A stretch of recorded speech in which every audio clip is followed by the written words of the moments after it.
Doctors took a look at it and basically gave me the diagnosis like, oh yeah, you have femoroacetabular impingement. Just the ego in me, like I couldn't, accept that. You chose no surgery. There's no way I'm giving up 6 months. What do you do to keep yourself still playing and training for soccer and trying to fix your hips? And what's the result of that?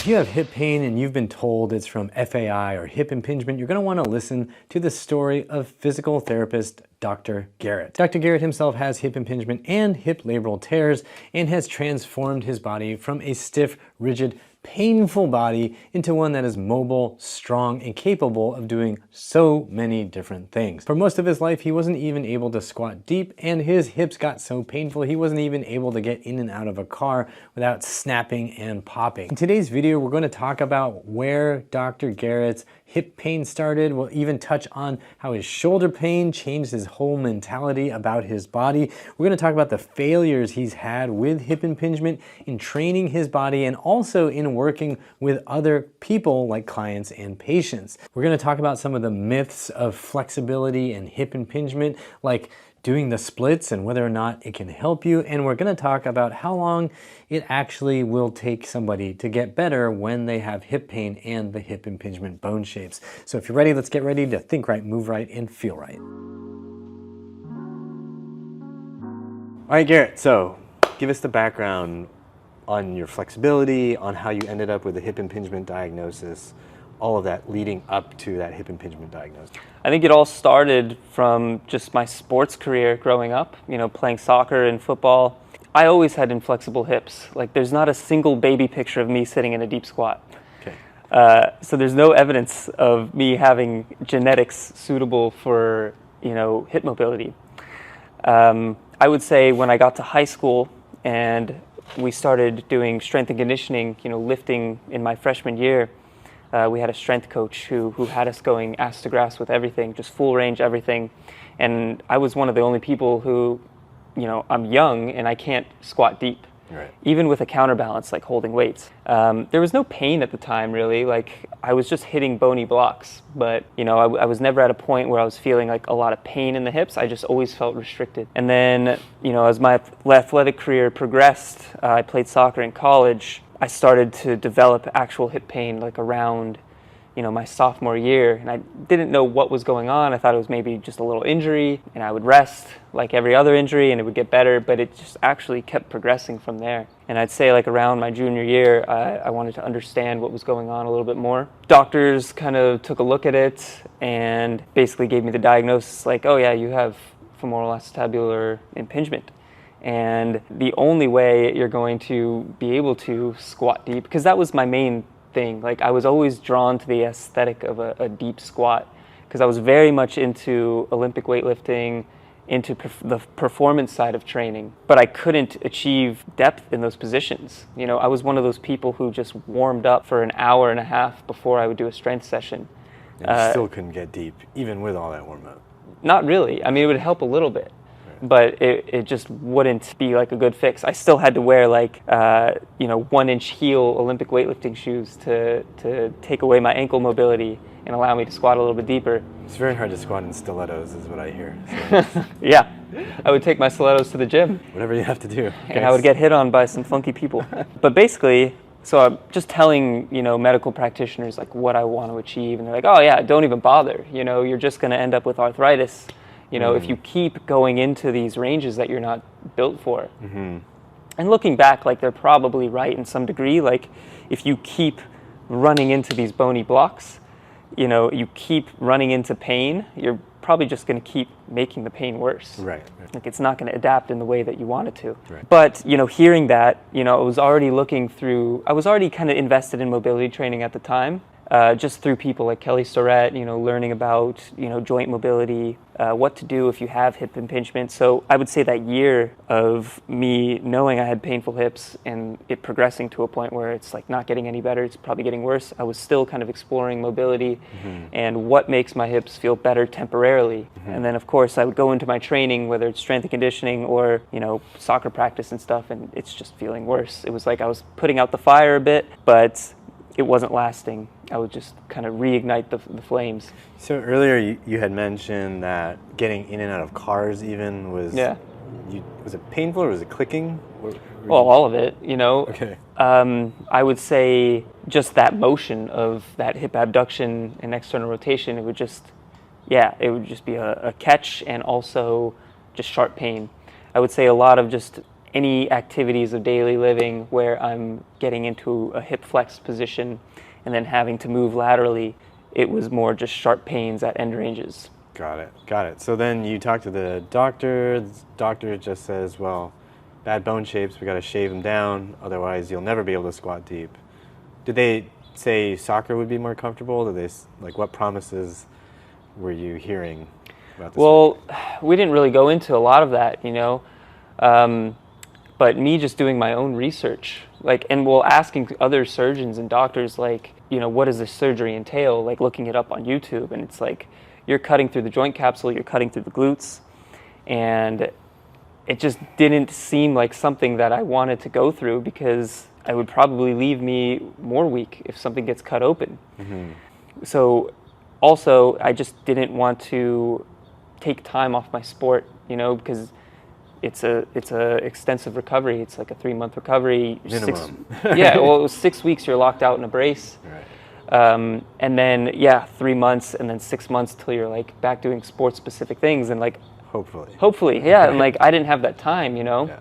And I was never the most athletic person, so that's why I was so into strength and conditioning and performance training, because I was never gifted in like speed and explosiveness. So that was something I really had to work hard for. And to hear that, like, I'm gonna have to take 6 months off of that stuff, just the ego in me, like I couldn't, you know, accept that. Whether it might have potentially been 1 step back, 2 steps forward, I couldn't see that, you know? Right. But I'm actually lucky I never did it, because my hips are actually in a much better place now, yeah. Okay, so let's get there. So you chose no surgery. There's no way I'm giving up 6 months. So I'm going to keep doing what? What do you do to keep yourself still playing and training for soccer and trying to fix your hips? And then what's the result of all that? To be honest, I didn't figure that out until way later. I was just keeping on doing the things that I was doing. Okay. And just hoping that one day something was going to click, you know? Or stop clicking, right? Yeah, right. So you continued to play soccer, you put off the surgery, you graduate from college, and then then your soccer is basically not so important, it's not so time-consuming. Yep. Then what happened? Well, you know, being a soccer player in college, it's like you're putting a lot of time and effort into soccer, conditioning, so you never really put on a lot of muscle and strength. So after college, I was like, okay, now I actually really want to put on some good solid strength and size. So I started taking lifting more seriously, got into powerlifting, Olympic weightlifting, still had crappy mobility, you know, so still doing these hour-long warm-ups, probably hour and a half, if I'm being honest, you know, a lot of soft tissue work, joint mobilizations, and then some activation stuff after. And then going into my lifting and lifting intensely. And again, you know, putting out the fire temporarily and then just making myself much more sore, you know, lifting under high speeds when I don't have the mobility to be efficient in these positions. Was there a realization of like, wait a minute, this is not working? Or did you change? What happened? Yeah, so at the time I knew I wanted to go into physical therapy school. I knew I wanted to be a physical therapist. Just growing up, you know, having injuries and navigating them, just developed a passion for movement. And I was always the guy that people went to for mobility work because they would always see me working on it, you know? Yeah, you're the guy rolling around. Yeah, even though my mobility was crap, but I was the one studying it, so people would still come to me for advice. So I was still kind of training like an asshole, right? I was, you know, lifting a lot. My technique was pretty awful. I was pretty limited in the amount I could, you know, perform in Olympic lifting because I was just fighting myself to get into positions. I didn't drop into a squat naturally and aesthetically, you know, it wasn't clean. So I was about to go into physical therapy school, you know, I got accepted in, and I would say I developed this shoulder pain that was, you know, it lasted me like 9 months. And I just was at a point where I remember one of my friends from college came and visited me here in California, and we were just doing a lift together, And I remember I was at a point where I couldn't even bench press, you know, like the bar without pain. And that's when I was like, okay, you know, I'm about to go into physical therapy school, and I'm going to be a physical therapist that's in more pain than probably some of my patients, Right. and can't move. You Right. know, when I'm going to be someone who's prescribing strength exercises, prescribing range of motion exercises, like something had to change. And I would say where I went wrong with my flexibility work was I was just trying to add it in to an already existing strength and conditioning program. I don't think I was doing things wrong. I was looking up to people who, you know, were you know, gurus with flexibility and mobility, but I was just adding it in. Like I had this ego that I didn't want to let go of some of the things that were, you know, making me worse off and putting me in pain, thinking I was just going to get weaker and in bad shape, lose muscles, and, you know, just get fat and just be a fat slob who also couldn't move well. Right. Because there was still something in the back of my head, like maybe it is my joint structure limiting me, you know? So by trying to get more flexible, but really just enough so you can do these heavy lifts, Yeah. you're not getting, I mean, you're kind of limping along, but you're not getting what you want. And now you've got the shoulder now jacked up and limiting you. So Yep. you really can't even pursue that. Yep. And you're seeing this cognitive dissonance, right? Your mismatch of like, I'm going to help people, I can't help myself. Like, Yeah. I need to fix this. So then now there's the next step. So what's the next step? We were talking about this earlier with the CrossFitters I work with. Okay. It's like some people don't want to give up their sport that they're so passionate about. That was me. That was me Yeah. in hockey. Yeah. Yeah, That was until absolutely- they have to. Yeah. Like they're forced to now because like they literally can't do anything. Yeah. And now it's too late. And now that's when they seek help. Right. So what help did you find, and what new paths did you start going down? So I came across more of like, you know, the gymnastics style, you know, training, because I was always very drawn to that, like, because I was into CrossFit back in the day, you know, when I was Olympic lifting and stuff, but in the gymnastics was like something I never dreamed I would be good at. Like that was always, when that came up in workouts, it would be like, yeah, forget it. Like I don't have the shoulder mobility for this. I don't, that was the thing like I kind of wanted to get good at. And I was just seeing other people, you know, the movement community was really growing at this point. Ido Portal, gymnastics bodies, Coach Chris Summers, just seeing that grow, and then seeing people in that space, like, you know, they're developing the abilities to crawl on the floor and like sit in a deep squat. And, you know, people talking about like overcoming their issues through like movement practice, you know. Like Ido Portal had his squat protocol and his hanging protocol, and like that's kind of how I found him. But I would do his squat protocol. It was like 30 minutes a day for 30 days. Yeah. It didn't get me anywhere Okay. because like I couldn't get into a squat in the first place. Right. Even just holding on to like a squat rack. You're still all compensated. And Yeah. There was no leverage to get into the actual restrictions that I Right. needed to get into. Right. So just really diving down the rabbit hole of, you know, gymnastics, going to, you know, different seminars with Ido and, you know, hiring other coaches, you know, looking up to other mentors in the flexibility space like Kit Laughlin, Emmett Lewis. I took the FRC courses, multiple of them, and then just really started to build up a toolbox of understanding different drills, you know, and then honestly failing at them, like understanding, okay, this one feels like crap. The more I got into like deep flexibility work, the more I understood more of my limitations and like what felt bad around my own structure and then what felt good. So can you speak a little more about how you fail and how you figure out what works for you in your body? 'Cause Yeah. that's a huge problem that everybody has to solve, right? This is the problem with FAI in general, is like in giving a time frame for people. Like how long does it take to recover from FAI and like go from painful hips to pain-free hips? There's really no timeline because like you have to fail first. You have to get a lot of stuff wrong before you figure out what works well for your body. You have to understand what things flare up your hips based on your structure, what things actually feel good based on your structure. Also based on your lifestyle habits, your training habits. Yeah, like I all mean, of there's that, the whole right? pain science component to it too. So for me, it was like understanding dosage and frequency and volume with stretching, just like it is strength training. And that was the biggest thing I took from working with other coaches in the industry, is like understanding how to program it alongside strength and conditioning. Because if you just lump it into your pre-existing plan, you're just going to be spreading yourself too thin, and your nervous system doesn't know what to adapt to. So what you're saying is, like, if you're doing a powerlifting program where you're deadlifting, whatever, once a week, squatting twice a week, and then you're like, well, I also want to get more flexible hips. You can't just go get a more flexible hips program and keep doing the powerlifting protocol as is. Yeah, most likely. You're going to make really slow progress, and you might just tire yourself out for the deadlifting in general, and then you might not even make deadlift progress and strength progress. Okay. So it has to be, programmed in a way that accounts for both. So you could still do your powerlifting, but maybe your accessories are going to be more geared toward flexibility. And this is something I just never understood. Okay. Like, I was trying to take like a full program, 2 full programs, and like do them together, and it was too much. And I would flare up my hips, I would get worse.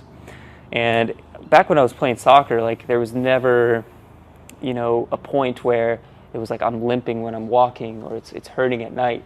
I would say it was just, when I moved into my end ranges, there'd be pinching. Okay. But then when I actually got into flexibility work, that's when it was like I was flaring up my hips so much that, I would go to sleep at night, my hips would just be radiating in pain. Jeez. And, when I'm walking with a limp, and like it just hurts to walk around the block. And that's when I was like really starting to second guess myself. Like, okay, I'm hearing these success stories of people recovering from FAI without surgery. I'm hearing the bad success, the bad stories with the FAI surgery, but like maybe I'm just one of those people that need to get it, because I'm clearly trying to do the work. I think I'm doing it right. I'm doing it frequently. I'm doing it with intensity, but I'm getting worse. Right. So that was a really big point in my life where I was just really confused and depressed, and I was constantly trying to scratch the itch, constantly trying to work on things that felt uncomfortable and move into the discomfort. But then honestly, when I really just started to understand proper dosing and recovery, like we said, pain science actually plays a huge part. It's not just a mechanical stressor to the body. There's other things going on there too. So can you speak a little bit more, give like a concrete example of dosage? Like, what were you doing in terms of dosage that was clearly wrong? And then how did you recognize that? And then how did you adjust it?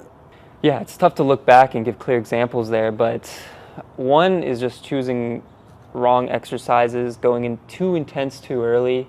Okay. Like working on splits when I can hardly even, sit cross-legged on the floor.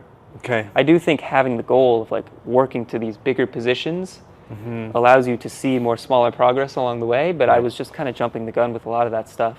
So too far, too fast, trying to do something that you just clearly not able to do. Yeah. But force it. Right. And another thing was just like hammering my end ranges when I didn't even know how to get the most out of what I already have. Okay. I wasn't even strong through the ranges that I currently had in like these, like we talk about other muscles that don't commonly get trained in the gym, squats, deadlifts. It's all very just like glute quad heavy, but like my adductors, my hip flexors, my hip rotators, everything was just really, unexposed to deeper ranges. And then, so I love the way you talk about exposing ranges and like exposing weaknesses. Yeah. So can you kind of give an example of like how you expose your hip rotators, like where you're like, holy cow, how did you discover this needs work? Yeah, I'd say like hip rotation was a huge component of like, FRC, like that kind of system, and then like getting into 90-90 positions and being like, oh wow, like this is extremely limited for me. Like I can't even sit upright in a 90-90 position. I'm like leaning completely away. Right. And like I was the type of person who would just like stay there in 90-90 and like try to do work there. So like I'm sitting in a position where like I'm getting a little bit of a stretch in the hip, but like it's mostly just compression at my spine, right? And I'm just like developing back pain, and my hips aren't getting more mobile. And if anything, I'm just like jamming into bony blocks. So it's a lack of specificity, like you're trying to stretch your hip, but you're really just jamming your spine. Yeah. You're compensating, you're not doing it right, and then you're doing it a lot. Right. So I mean, but this is also, you know, experience to be learned from, because you're exposing these things that are weak, and now it takes you time to like figure out how to modify, figure out how to make this exercise work for you. Right. It's like 90-90 stretch. That could be a great exercise for someone. It could be a terrible exercise for another person. Yeah. But also, how can we take that position and make it adaptable for somebody else? Right. And honestly, this is something like I'm still figuring out. Like I'm still figuring out how to properly dose exercises, because as you get more flexible, You need more, or yeah, you adjust things that. change. You know, like I think in the beginning of the flexibility journey, you can get away with higher frequency because flexibility becomes a skill at that point. You're learning how to use what you currently have more efficiently, and you're not fully accessing your true neurologic end ranges. So you can push a little bit more because you're still getting out the skill component. But then once you like get more advanced, you need more recovery because you're getting more and more out of the drills. And like you were saying, it's very similar to just strength training. Like if you're lifting, first time you start lifting a barbell for the bench press, the next week you're stronger. Exactly. The next week you're much stronger, but then a year and a half down the line, you're not getting that much stronger every So week. it's kind of like that with strength training. You know, you just get better at whatever you do, and you can train it however often you want. With flexibility, I do find in the beginning, gains don't happen as fast because you are still like figuring out like how to access the deepest positions. You're trying to figure out how to leverage your body in a way that gets into deep stretches. That you feel in the right place. Yeah, exactly. So in that sense, that's why we want higher frequency, because we want to continuously practice the skill of stretching. But then as you get to a point where you're more advanced, and then same with an advanced lifter, you need more recovery because you're getting more out of your strength exercises, you're lifting heavier weight, it's more demand on your nervous system. Same thing with flexibility there. Is the more advanced you get, maybe the more recovery you're going to need, because now you're getting into these deep ranges where you're taxing the connective tissue. And just understanding that you know, connective tissue versus muscle recovery times there, you know, it's much lower time frame, like connective tissue muscle versus connective tissue. Okay. You know, you can recover much faster. So the connective tissue takes longer to recover from having been stretched Yes. as intensely. Yes, and like the more you're moving into these end ranges, compressing two joint surfaces, the more that gets taxed. And that's the stuff that creeps up on you. Okay. That like maybe over the course of weeks, you don't know, like you're not recovering, but then all of a sudden you just like end up with this joint pain that nags and doesn't go away because you weren't recovering. Right. So all these things were just really important to understand and go through the journey and fail to finally understand dosage. And then also being a coach, being a therapist along the way, working with other people. Then you get to see it Yeah. with other bodies. Right? Yeah. You know, constantly you see testimonials online of like, oh wow, like this was the best program I've ever done. Right. But like you don't see the people that have failed in the program. Correct. Yep. And like people need to hear more about that, because I actually care more. When I look at a coach, I want to see somebody who has failed their clients often and has learned from it. Like I learn more from flaring somebody else up. Right. You know? Yeah. I learn more from me flaring up in my hips. 100% true. It's like, okay, I messed this guy up. We tried something else. Now that made him better. Okay, now I could take that and potentially not flare somebody else up, Right. you know? And like early on in my career, I was like, what am I doing? Like I'm making people worse, you know? I'm giving them 90-90 stretches because this system said it was good. But this person yeah, in front of me is different. Exactly, Right. yeah. Yeah, I think that's such a huge lesson. It just reminds me of a client that I had who had back pain and hip pain. And first appointment, she came in so excited, and we did some stuff. She felt great after, but then she came in the next time. She's like, I was a wreck the next day and the day after that. I hope you can still help me, but that was too much, right? And I was like, okay, let's never do it that way again. Let's adjust for you. But you know, that same strategy also worked for other people, just not her. And I have to, you know, at that point I had to learn like, okay, not everyone's going to respond the same. We need to have that expectation and be sensitive about that everybody's going to be different. Okay, so then you're doing your own training, you have coaches helping you get more flexible. What have you achieved? How many years of that has it been now that you've just been hammering that?